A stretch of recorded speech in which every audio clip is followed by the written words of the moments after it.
The Prison Boss Narcissist, Her Many Lovers. Hello, I'm H.G. Tudor.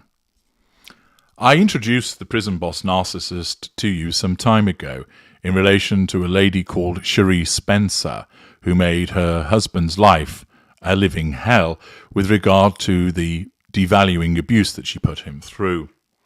I've explained in separate parts why she is a narcissist, and interestingly, the press, particularly the Daily Mail, almost appear to have been engaging in the dropping of evidence and information about her periodically, which just reveals yet more about the way that she behaves and confirms that she is very much a narcissist. To begin with, there was her conviction for assault and a course of coercive control against her husband, Richard. We then learned more of the behaviours which showed that this had gone on for a long period of time and demonstrated a range of devaluing behaviours commensurate with the behaviour of a narcissist that engages in domestic abuse. Then came the information about the fact that she had been cheating on him with somebody else and that she was actually cheating with the partner of one of her close friends, demonstrating a complete absence of emotional empathy for her husband because she was committing the act of infidelity in relation to him, that she was dumping on her friendship by having sex with her friend's partner, and the fact that she was stringing along the hapless individual, the partner, believing that there was more to the relationship than there actually was. Therefore, in the circumstances, 3 people affected by her sense of entitlement, lack of accountability, and absence of emotional empathy. She is an excellent example of a particular type of narcissist with some very prevalent behaviours which have been caught in evidence by virtue of the testimony of Mr. Spencer and also, of course, her conduct in relation to other people and activity that was caught on a nanny cam. She ended up going to prison. But there's even more that has come to light from her, which again emphasises the nature of her narcissism. James Fielding reports for the Mail, sex-obsessed prison reform boss Sheree Spencer, who was jailed for a brutal campaign of abuse and assaults against her husband, was juggling 2 secret lovers behind his back. The fuel matrix of Sheree Spencer included her intimate partner primary source, Richard.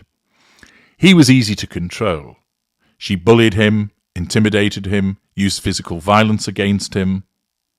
She would do things such as defecate on the floor and command him to clean it up. She would hit him. She would call him bad names. She would insist on him doing the housework on top of him doing a job. She belittled him. She withdrew sex from him. And thus, he was easy to control. Evidently a kind and compassionate man, he'll have been hugely hurt by the way that he was treated and will have responded emotionally, thus providing her with large amounts of fuel.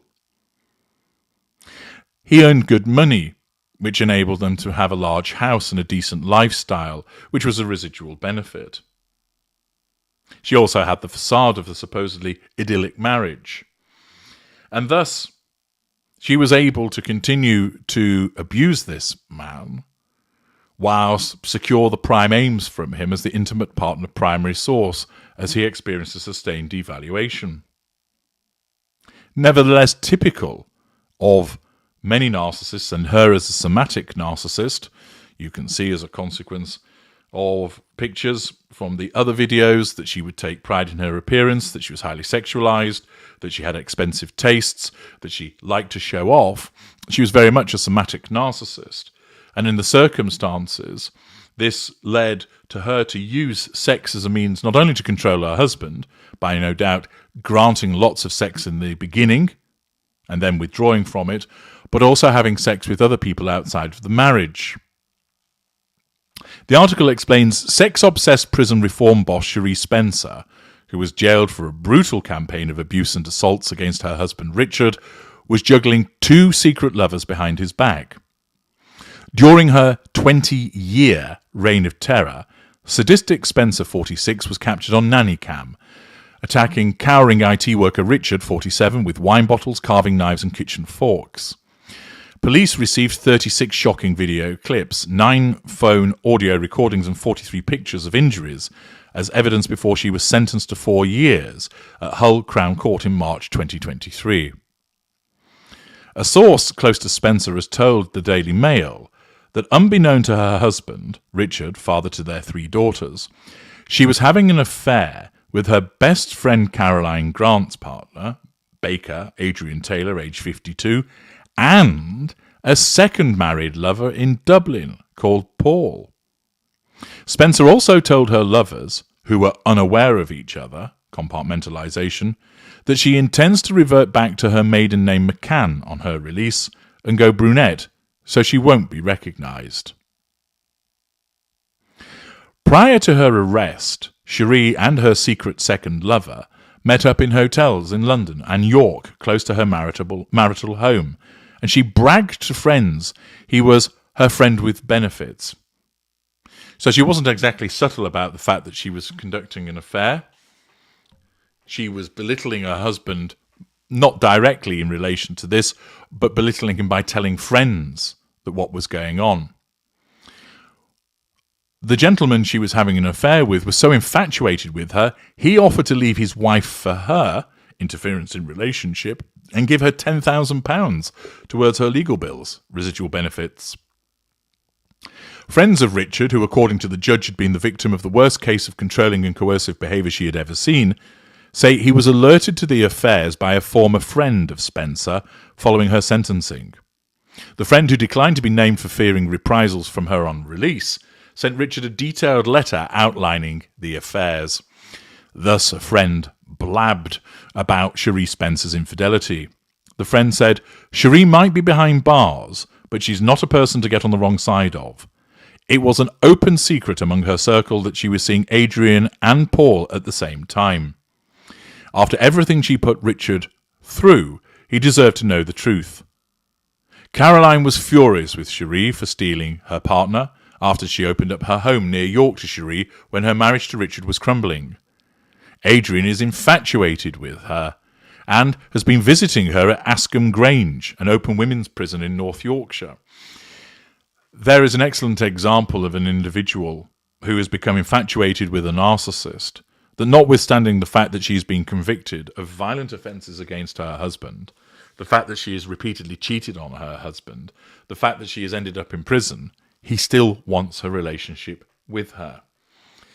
He, of course, if he were granted such a relationship and became the intimate partner primary source, would only end up being devalued and being subjected to the same treatment that Richard Spencer has got.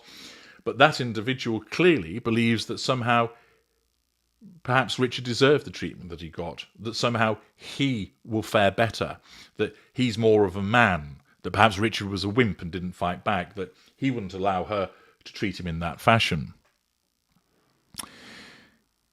Apparently, Adrian's told her he plans to find them a home to move in together when she is released.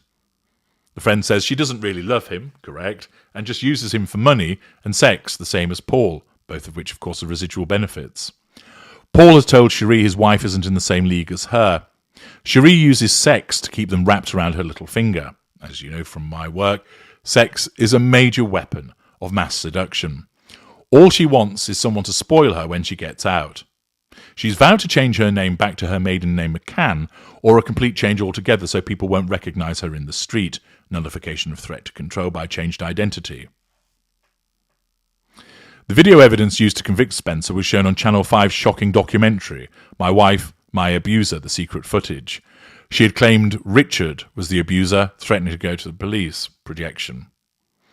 Spencer was only jailed when a shocked friend of Richard saw some of the nanny cam footage and sent it to the police. He suffered financial abuse as a consequence of racking up debts to the tune of £45,000, as his wife would not contribute to paying bills as an act of punishment. Devaluation through financial control. Thus, further evidence that demonstrates all the more that Sheree Spencer is a narcissist, one that uses sex as a means of controlling two men besides her husband. Like many somatic narcissists, she's hypersexualized and she doesn't love those individuals, but her narcissism leads her to use sex for the purposes of controlling those individuals, causing her to interfere in the relationship between a friend and her partner, and to cause another individual to become so infatuated with her that he visits her in prison, notwithstanding what she's been convicted of, and wants to have a life with her thereafter. Should that happen, and he's made the intimate partner primary source, he will very much come to regret what has occurred.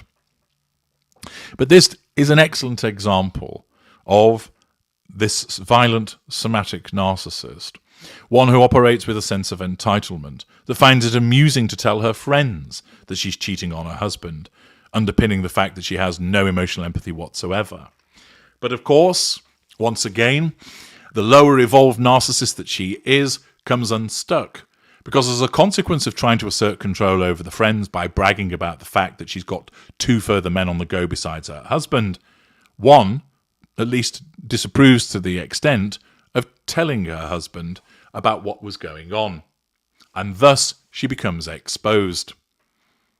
This is invariably the problem that the particularly lower evolved narcissists have, and as I have explained in the video, give them enough rope. As a consequence of the need to control people, the narcissist will engage in certain behaviours which will then provide evidence of wrongdoing, whether it's violence, whether it's psychological torture, whether it's financial abuse, whether it's infidelity. The evidence accrues and can then be used against them at a later juncture.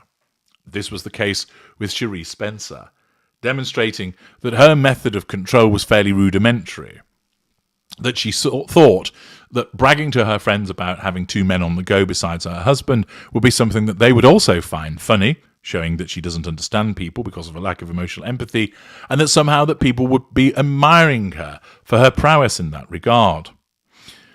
Undoubtedly, Sheree Spencer, when appropriately groomed, is physically attractive, and undoubtedly, as a hypersexualized individual, is easily able to draw men in, and she will continue to do so. There is no doubt that on her release, she will utilize the man that's infatuated with her to continue to use him to get to the prime aims, and then he will be devalued and eventually disengaged from. She will cheat on him. The pattern continues.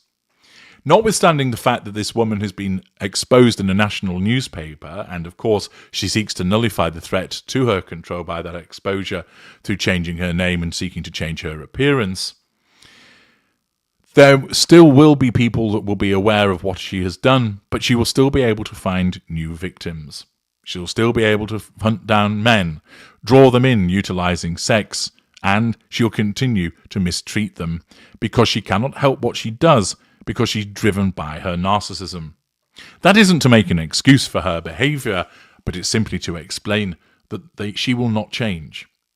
Even though she has been convicted of violent offences, of coercive control, that she has been roundly exposed in a national newspaper and on a television programme of abusing a kind and decent man, even though she has been exposed for being somebody that has had multiple affairs, it won't change her, because her behaviour is pathologically entrenched, and she will continue always to go along the same path, drawing people in, abusing them, and spitting them out, as she then moves on to the next victim, and then the next victim, and then the next victim.